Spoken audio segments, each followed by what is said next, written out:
नमस्ते, मेरा नाम शुभम है और आप मुझे ब्रेन ऑफ बिहार पे देख रहे हैं। 12 अप्रैल वाला ऑर्डर का बेसब्री से सबको इंतजार है कि इसमें क्या आ रहा है और क्या हुआ है। जो भी अभी तक न्यूज मार्केट में है वो अनऑफिशियल है। जो लोग कोर्ट रूम में अवेलेबल थे, एडवोकेट थे और मीडिया सोर्सों से जो जानकारी आ रहा था कि सहारा ने अपना मामला विड्रॉ कर दिया है, तो कहीं हद तक सही है कि मामला विड्रॉ हो चुका है, क्योंकि केस डिस्पोजअप दिखा रहा है ये हाई कोर्ट के साइट पे। ऑर्डर अपलोड नहीं हुआ है, लेकिन डिस्पोजअप का मतलब कि खत्म हो गया मामला। और खत्म ऐसे नहीं होगा, अगर कुछ आदेश आया रहता, सुनवाई हुआ रहता, तो वो मीडिया में जरूर आ जाता कि मीडिया में आ गया कि सहारा ने अपना केस विड्रॉ कर लिया है और इसकी अनुमति भी कोर्ट दे दी है, तभी डिस्पोजअप दिखा रहा है। हाँ, अब एक बात रह जाती है कि किस कंडीशन में केस उठाने के लिए आदेश दिया गया। क्या पेनल्टी लगाया गया, या सहारा ने क्या अपना तथ्य रखा कि हम क्यों उठाना चाहते हैं, और वो कहाँ कितना हद तक सही है, जिसके चलते कोर्ट ने छोड़ दिया कि ठीक है, अपना मामला आप विड्रॉ कर लीजिए। तभी डिस्पोजअप दिखाया जा रहा है। अब ये चीज क्लियर होगा ऑर्डर आने के बाद। अभी तक यही मामला यहीं तक पहुंचा है कि केस दिल्ली हाई कोर्ट का मामला खत्म होगा, जो 3 सोसाइटियों का था, सहारा क्रेडिट, सहारियन और हमारा इंडिया, और स्टार का तेलंगाना हाई कोर्ट में चल रहा था। अभी वहां पे डेट नहीं आया है। तो अब मैटर आता है कि जहां से शुरू हुआ था मामला फिर वहीं पे पहुंच गया। इसमें कहीं हद तक सहारा को ही फायदा पहुंच रहा है, क्योंकि सहारा समझ रही थी कि अब हमारे निगेटिव में कुछ आदेश आ सकता है, लिक्विडेशन का आदेश आ सकता है, तो ये पहले ही अपना हाथ खींच लिया। और कोई इसमें चाल नहीं है। सहारा इंडिया के अगेंस्ट में ऑर्डर आने वाला था, क्योंकि ये गई थी यही ये दिल्ली हाई कोर्ट, और ऑर्डर इसके खिलाफ में आने वाला था। तो इनके पास भी तो वकील है ना, तो सब लोग पैसा लेते हैं क्यों? टाइम काटने के लिए, बचाने के लिए।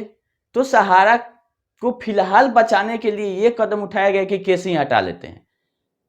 चूंकि सीआरसी का रोक था वो तो अप्लीकेबल हो गया, तो वो रोक तो दिल्ली हाई कोर्ट भी 22 मार्च 2022 से लगाई हुई है। जो सीआरसी का आदेश था उसको अप्लीकेबल कर दी कि हाँ, इनको डिपॉजिट नहीं लेना है, और जो भुगतान, जो कंप्लेन आ रहा है उसका पेमेंट करके डिटेल सबमिट करना था। तो इसमें सहारा को फायदा यही लग रहा था कि जो कंप्लेन था तो उसका तो भुगतान करना ही था। दिल्ली हाई कोर्ट में भी 200-300 मामला टैग हो गया था, बहुत जगह के का क्लब हो गया था मामला, और 1000-2000 करोड़ का क्लेम यहाँ भी आ गया होगा। तो इसको लगा कि जैसे ही यहाँ का ऑर्डर आएगा तो सीआरसी वाला तो कंप्लेन अलग है ही, दिल्ली हाई कोर्ट में भी जो इंटरवेंशन किए हैं उसका भी आदेश आ जाएगा कि इसका भी भुगतान कर दीजिए, और ह्यूज अमाउंट हो जाएगा। इससे अच्छा है कि केस ही हटा लेते हैं, फिर जो होगा सो जीरो से होगा। तो ये लेके चली गई फिर सबको 2020 में, जो दिसंबर में सीआरसी का सुनवाई हो रहा था, और लास्ट 19 नवंबर 2020 को सीआरसी का ऑर्डर आया था कि आप अपना रोड मैप दीजिए, और तब तक आपका डिपॉजिट लेने, नया डिपॉजिट लेने और रिन्यूअल कर दें, दोनों पे रोक लगेगा। लिक्विडेशन का बात नहीं था। सीआरसी के ऑर्डर में है कि आप रोड मैप दीजिए कि अपना भुगतान कैसे कीजिएगा, और इस सोसाइटियों का जांच के लिए CRC SFIO ministry of corporate affairs को लेटर भी लिखी है, रिमाइंडर भी भेजी है कि क्या चल रहा है। अगर सहारा के सोसाइटियों का एक जगह इन्वेस्टमेंट है एमबी वैली में, तो ये कितना हद तक सही है, नहीं सही है। एसएफआईओ को सीआरसी पिछले साल 2020 में ही भेज चुकी है लेटर कि आप टोटल लोन का भुगतान कैसे कीजिएगा जिसका मैच्योरिटी पूरा हो रहा है। लेकिन उस मामला को ये लेके चली गई चैलेंज करने दिल्ली हाई कोर्ट में, और फिलहाल दिल्ली हाई कोर्ट में रोक लगा दिया गया। 15 जनवरी को जो पहला आदेश आया था दिल्ली हाई कोर्ट का, उसमें रोक लगा दिया गया था सीआरसी के ऑर्डर पर कि इनका व्यवसाय आप चलने दीजिए, और जो सुनवाई जब तक चल रही है तब तक। लेकिन जब तक दिल्ली हाई कोर्ट से फायदा था सहारा को, तब तक मामला वहां पे रखी समय काटने के लिए। 2.5 साल समय बीत गया, और जब 22 मार्च 2022 को दिल्ली हाई कोर्ट ने फिर से बहाल कर दिया सीआरसी के ऑर्डर को, बोला कि नहीं, इन पे रोक रखना एकदम लाजमी है, सही है।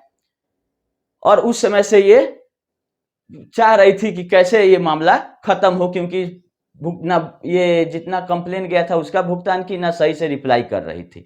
तो कहीं ना कहीं इसके निगेटिव में इसको आने का डर था कि अब सुप्रीम कोर्ट का भी आदेश था कि 6 महीना के अंदर डिस्पोज ऑफ कराया जाए, तो इससे अच्छा है कि हम अपना मामला खत्म कर लेते हैं। तो एग्जैक्ट चीज ऑर्डर आने दीजिए, तब पता चलेगा कि क्या फाइन पेनल्टी जैसे कोर्ट का समय का दुरुपयोग करने के चलते विथ कॉस्ट और ये किया जाता है कि अगर आप ये अपना मामला किए थे 2 साल से और अभी चाह रहे हैं कि उठा लें तो समय तो बर्बाद हुआ कोर्ट का, उसके लिए आप पे पेनाल्टी लगता है। तो सहारा को पेनाल्टी का कोई डर नहीं है, अपना उठा ली होगी कि हाँ भाई पेनाल्टी लगाना है लगा दीजिए, हम अपना लेके जा रहे हैं। अब रही बात कि सुप्रीम कोर्ट में जो बोला गया था कि वो मामला दिल्ली हाई कोर्ट का डिस्पोज अप हो जाएगा तब हम ट्रांसफर पिटीशन या इस पर सुनवाई करेंगे। तो ये अच्छा मौका है कि 18 तारीख को जो सुनवाई होने वाली है उसमें फिर से सेंट्रल रजिस्ट्रार एक आईए लगा के ये बोल दे कि दिल्ली हाई कोर्ट वाला मामला डिस्पोज अप हो गया, अब इसका सुनवाई यहीं किया जाए, जो 18, 19, 20 को मेन मामला सुनवाई होने वाला है। क्योंकि अभी तो रिलीज मात्र 5,000 करोड़ हुआ है ना, इस टोटल 86,000 करोड़ का मामला वहां ले जाकर टैग करा दे। क्योंकि सहारा के पास कोई प्लान उलान नहीं है, झूठ मूठ का खाली टाइम काटने के लिए ऐसा कुछ कर रही है ना। तो अगर है तो बताए, पब्लिक को बताए, अपने एजेंट लोगों को बताए, न्यूज़पेपर में निकाले, साइलेंट क्यों है? अगर है तो जब तक कुछ नहीं निकालती है तो हम लोग यही समझेंगे कि ये टाइम काटने के लिए कर रही है। तो ये बात हो गई दिल्ली हाई कोर्ट की। एक बात और सहारा के पक्ष में गया है, जो कि सेबी ऑर्डर जो का पेनाल्टी था रियल एस्टेट और हाउसिंग का 6-6 करोड़ का पेनाल्टी लगाया था, वो भी हम आप लोगों को बताए थे।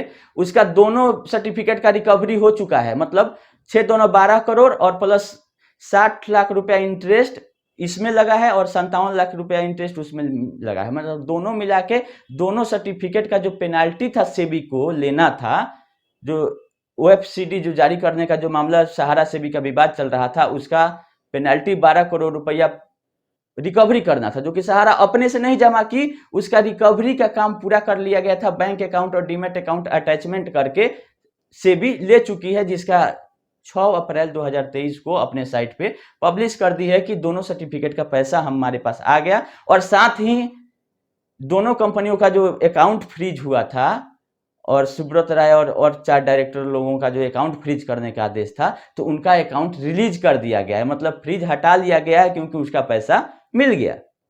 तो ये भी सहारा के पक्ष का ही बात था। तो हमको, मेरा काम है सहारा के पक्ष हो या विपक्ष में जो भी आदेश आए आप लोगों को अपडेट करना, नहीं तो लोग बोलेंगे कि जब अटैचमेंट हुआ था अकाउंट का तो आप तो बहुत बता रहे थे कि हाँ अकाउंट अटैच हो गया। अब भी अटैचमेंट हट गया है सुब्रत राय के अकाउंट से, और चारों डायरेक्टर और दोनों कंपनी सहारा हाउसिंग और रियल एस्टेट जिसका मामला सहारा सेबी का था। अब इसका ये मतलब नहीं हुआ कि वो कंपनी काम करने लगेगी, काम करेगी, लेकिन जो सेबी का आरबीआई का नियम है उसी हिसाब से अगर काम करना होगा तो करेगी। ऐसा नहीं है कि आपका पेनाल्टी लग गया मामला खत्म हो गया। मेन जो पब्लिक का भुगतान का मैटर जो लेके गई है सेबी सुप्रीम कोर्ट में कि इनका 25,000 करोड़ रुपया प्रिंसिपल होता है उसको जमा कराया जाए, इस पे क्या आदेश आता है ये डिपेंड करता है सुप्रीम कोर्ट के आदेश पर। अभी ऐसा कुछ नहीं है कि मामला रफा दफा होगा, मामला केवल पेनाल्टी ले ली है, उस मामले में उसका पेनाल्टी बनता था क्योंकि इसका ये दोषी साबित हो चुकी थी सुप्रीम कोर्ट तक जाने के बाद भी, सहारा रियल एस्टेट के केस में और हाउसिंग के केस में। लेकिन अब इन्वेस्टरों का पैसा रिफंड करने का जो मामला था उसका डिसीजन आना है इसी बार। क्या होता है देखिए। ये रहा बात इस दोनों कंपनी का। अब आ जाइए कि आगे क्या होगा। आगे अभी जब तक 18 तारीख वाला सुनवाई हो नहीं जाता है तब तक कुछ कहना ठीक नहीं है कि क्या होगा। और सहारा जब तक कुछ बोल नहीं देती है ऑफिशियली कि हमारा ये प्लान है वो प्लान है, कि कहीं कुछ बता नहीं रही। पहले मामला को हम लोग समझते हैं शुरू से। 2017 में 3 जुलाई 2017 में एक आदेश आता है सीआरसी का, क्योंकि जब सहारा इंडिया चल रही थी तो यही बोला जा रहा था कि सहारा के पास लाइसेंस है बिहार सेंट्रल गवर्नमेंट का, आप लोग पैसा जमा कीजिए और आपका भुगतान होगा, सरकार लाइसेंस दी है तो ये पैसा लेके नहीं भागेगी। तो ये बहुत सारे सोसाइटी कर रहे थे। तो इसी को देखते हुए सीआरसी एक 3 जुलाई 2017 को अपना सर्कुलर जारी करती है कि जितने भी सोसाइटियां पैसा उठा रही है पब्लिक से, वो अपने वेबसाइट पर ब्रांच में ये डिस्प्ले करें कि वो हमसे लाइसेंस ली हुई है, सही चीज है, लेकिन हमारी कोई गारंटी नहीं है उनके इन्वेस्टमेंट में, ना ही कंट्रोल है उसके ऊपर। क्योंकि यही मार्केट में बोला जा रहा था कि सेंट्रल गवर्नमेंट का रजिस्ट्रेशन लेके सहारा काम कर रही है तो गड़बड़ नहीं करेगी। हम अगर ड्राइविंग लाइसेंस बनवाते हैं सरकार ही देती है डीएल हमको, लेकिन क्या हमको परमिशन है कि डीएल लेके हम उल्टा साइड में चलें? कोई भी चीज सरकार का काम है रजिस्ट्रेशन करना, उसके साथ साथ एक उसका रूल रेगुलेशन भी देती है कि इस रूल रेगुलेशन को फॉलो करते हुए आपको ये गाड़ी चलाना है या चाहे कोई काम करना है। इसका लाइसेंस देने का ये मतलब नहीं है कि सरकार उसमें गारंटर है। तो वही चीज जुलाई वाले सर्कुलर में सीआरसी जारी करके बोल दी थी कि आप लोग अपने डिस्प्ले पे करिए कि हम गारंटर नहीं है, ना ही आप हमारे कंट्रोल में काम कर रहे हैं। तो ये चीज सहारा के भी साइट पर आप लोग देखिएगा, छोटा में नीचे डिस्क्लेमर सीआरसीएस डिस्क्लेमर में दिखाया जाता है, जबकि इसको ब्रांच में भी लिखना था बोर्ड पर कि इसमें सरकार कोई गारंटर नहीं है, आप लोग अपना पैसा अपने रिस्क पे जमा करें। और इसी चीज को चैलेंज कर दिया दिल्ली हाईकोर्ट और तेलंगाना हाईकोर्ट में सहारा ने, कि जब 2017 में सीआरसी ने ये सर्कुलर जारी कर दिया कि हमको कोई जवाबदेही नहीं है, तो हमारा कंप्लेन क्यों ले रही है सहारा के अगेंस्ट में सीआरसी? इसको कंप्लेन भी नहीं लेना चाहिए। और एक नजर में ये मामला ठीक भी लगता है कि जब सीआरसी गारंटर नहीं है कि रिपेमेंट के लिए, तो इंटरटेन क्यों करेगी कंप्लेन का? तो हाईकोर्ट को लगा कि हाँ ठीक है, आप रोक लगाइए, आप अपना काम कीजिए। लेकिन बाद में लगा कि नहीं, अगर मान लीजिए कि किसी के कंट्रोल में है, लेकिन आम पब्लिक का अगर पैसा कोई लेके नहीं दे, तो उसमें संविधान कुछ कहता है ना जी कि हाँ किसके अंडर में, किसके यहाँ आप जाएंगे? कोई ना कोई तो रहना चाहिए जिसके यहाँ कंप्लेन होगा। इस हिसाब से तो जिसको जो मन करेगा वो कर देगा। इसी सर्कुलर के बेसिस पर कंप्लेन किया गया था, दिल्ली हाईकोर्ट में चैलेंज किया गया था कि सीआरसी का पावर ही नहीं है कंप्लेन को इंटरटेन करने का। यह चैलेंज था कि जब सीआरसी ने हमको 2017 में ही बोल दिया कि आप अपना देखिए, और अकाउंट की सोसाइटियों का जवाबदेही अपने मेंबर के प्रति है। जवाबदेही जो है वो मेंबर के प्रति है, सीआरसी के प्रति नहीं है। मेंबर का पैसा डुबा दे चाहे रखे, वो मेंबर को वो जवाब देगा, सीआरसी को नहीं देगा। कि सीआरसी पूछ रही है कि आप भुगतान लेट से क्यों कर रहे हैं, ये चीज नहीं पूछे, हमको जो मन कर रहा है वो हमको करने दे सीआरसी। यही दिल्ली हाईकोर्ट में चैलेंज लेके सहारा गई थी। लेकिन उसके बाद भी तेलंगाना हाईकोर्ट ने तो रोक लगा दिया था कि हाँ आपका बिजनेस चलने दिया जाए जब तक सुनवाई चलता है। लेकिन दिल्ली हाईकोर्ट ने उस पर रोक लगा दिया कि नहीं, आपकी जवाबदेही है सीआरसी के प्रति, और लोग कंप्लेन भेज रहे थे और कंप्लेन करके भुगतान कराना सीआरसी का काम है। इसका यही कहना है कि जैसे कि बच्चा लोग पैदा कर दिया, पैदा करके जब बच्चा बड़ा हुआ तो बोला कि माँ बाप का मेरे ऊपर कोई अधिकार नहीं है, हमको जो मन करेगा वही करेंगे। वही सीआरसी के साथ सहारा कर रही थी कि आपने हमको लाइसेंस दे दिया, इतने भर हमको मतलब था, क्योंकि आरबीआई से भी और आईआरडीए से लाइसेंस लेने में बहुत तितिमा है, आपसे हम लाइसेंस ले लिए, केवल इतना भर आपका जरूरत था, उसके बाद आप साइड हो जाइए। ये मत हमसे पूछिए कि हम पेमेंट कर रहे हैं कि नहीं कर रहे हैं, पैसा कहाँ डाइवर्ट कर रहे हैं। यही सहारा का कहना था। अब बताइए कि सेबी से, आरबीआई से, आईआरडीए से लाइसेंस लेके काम करने में दिक्कत क्या है सहारा को? दिक्कत है यही कि मनमाने तरीके से पैसा को डाइवर्ट नहीं कर पाएगी। जहां मन करेगा वहां इन्वेस्टमेंट, वहां नियम कानून टाइट है, एक एक महीना आपका रिपोर्ट रहता है, एक एक ट्रांजैक्शन का हिसाब किताब देना पड़ता है, तब जाके आपका लाइसेंस वैलिड रहता है, नहीं तो अगले महीना ही आपको रोक लगा के खत्म कर दिया जाएगा। लेकिन इसको चारों तरफ से रास्ता बंद था, तो गई सीआरसी के पास, लाइसेंस लिया कि हम सोसाइटी बनाएंगे, और लाइसेंस लेने के बाद सोसाइटी को ही बोल रही थी कि आपका कोई पावर नहीं है हमारा कंप्लेन इंटरटेन करने का, हमारी जवाबदेही अपने जमाकर्ताओं के बीच में है। तो सीआरसी ने बोला था कि आप ये डिक्लेयर करिए सर एक ब्रांच में कि अपने रिस्क पर लोग पैसा जमा करें, यात्री अपने सामान की रक्षा स्वयं करें वाला स्लोगन आप लगाइए कि अगर आप पैसा जमा करते हैं किसी भी सोसाइटी में तो वो अपने रिस्क पे आप करें, इसमें सरकार की कोई गारंटी नहीं है। गारंटी नहीं है, ठीक है, पैसा मिलेगा उसी के संपत्ति बेच के, लेकिन एक सिस्टम है ना देश का कि अगर किसी के साथ गलत हो रहा है तो उसको कहीं सुना जाए, संविधान है ना। तो संविधान के हिसाब से दिल्ली हाईकोर्ट ने बोला कि नहीं, आप इंटरटेन कर सकते हैं और भुगतान कराना भी, लाइसेंस आप दिए हैं तो आप ही के देख रेख में होना चाहिए, जो कि अभी चल रहा है। ये हो गई बात, मेन मामला जहां से उठा था। अब रही बात पीएससीएल से हम कंपैरिजन कर दिए थे तो कुछ लोग गुस्सा गए कि पीएससीएल का पैसा नहीं मिल रहा है, संपत्ति नहीं है। पीएससीएल से तुलना हम मात्र इसलिए किए थे कि उसका भी लिक्विडेशन हो रहा है और ये लिक्विडेशन के कगार पे खड़ी है सहारा की सोसाइटियां। हो तो नहीं रहा है, लेकिन जो 5,000 करोड़ भुगतान का मामला है वो प्रक्रिया वहीं सरकारी लमसम रहने वाला है, जिसमें लोग डरा रहे थे कि सहारा अगर बीच में नहीं रहती है तो दिक्कत होगा। तो दिक्कत कहीं कुछ नहीं होने वाला है, बहुत ही सहूलियत से सिस्टम बन जाएगा और लोगों का भुगतान हो जाएगा। मात्र इतना ही पर्पज था कंपेरिजन करने का, कि ऐसे घबराने वाली कोई किसी को बात नहीं है कि सहारा बीच में नहीं रहेगी तो बॉन्ड का वेरिफिकेशन नहीं होगा, ये होगा। जो सिस्टम बनाएगी वो बहुत सोच समझ के बनाएगी और इसमें डरने वाली कोई बात नहीं है। मात्र यही बताने का कंपेरिजन था, कहीं ये कंपेरिजन नहीं था कि 50,000 करोड़ पीएसएल का नहीं मिल रहा है तो उसका भी नीलामी चल रहा है, जैसे जैसे नीलामी होगा लोगों का भुगतान होगा। यहाँ पे 25,000 करोड़ रुपया सहारा से भी अकाउंट में जमा है, इसको खाली बांट देना है एक बढ़िया सिस्टम बना के। तो बहुत सारा फर्क भी है, ऐसा नहीं है कि पीएसएल जैसा ही सेम मैटर है, कुछ समानताएं हैं, इसलिए हमने कंपेरिजन कर दिया था। बहुत लोग बोल रहे थे कि जितना कंपनी डूबी चाहे लिक्विडेशन में जाती है भुगतान नहीं होता है, लेकिन रास्ता भी यही है। आपके कहने से कुछ नहीं होने वाला है। जो देश जिस सिस्टम से चलता है उसी सिस्टम से चलना है, चाहे कोई भी हो, चाहे उसके लिए जो भी हो। 12 लाख लोग बेरोजगार हों, इसके लिए क्या है कि नियम कानून को ताक पे रख के काम किया जाए। आप लोग का यही कहना है ना कि लिक्विडेशन नहीं किया जाए, सहारा को छोड़ दिया जाए क्योंकि 12 लाख लोगों को रोजगार देती है। लेकिन जो नियम कानून का पालन नहीं करेगा, वो व्यवसाय नहीं करने दिया जाएगा उसको गलत तरीके से। यही होने वाला है और यही होगा भी। ऐसा नहीं है कि आप इतने लोगों को रोजगार दे रहे हैं तो जबरदस्ती जो मन करेगा वो करिएगा, चाहे उसके लिए जो हो। तो होना यही है, चाहे लिक्विडेशन हो, चाहे वाइंड अप हो, चाहे जो भी हो। तो ये मत आप लोग बोलिए कि 12 लाख। हाँ, 12 लाख एजेंट कहाँ है, जरा हमको बताइए तो। 12 लाख कोड हो सकता है सहारा का। 12 लाख एजेंटों को अगर 10-10 हजार रुपया भी अगर देती सहारा तो 12,000 करोड़ होता है।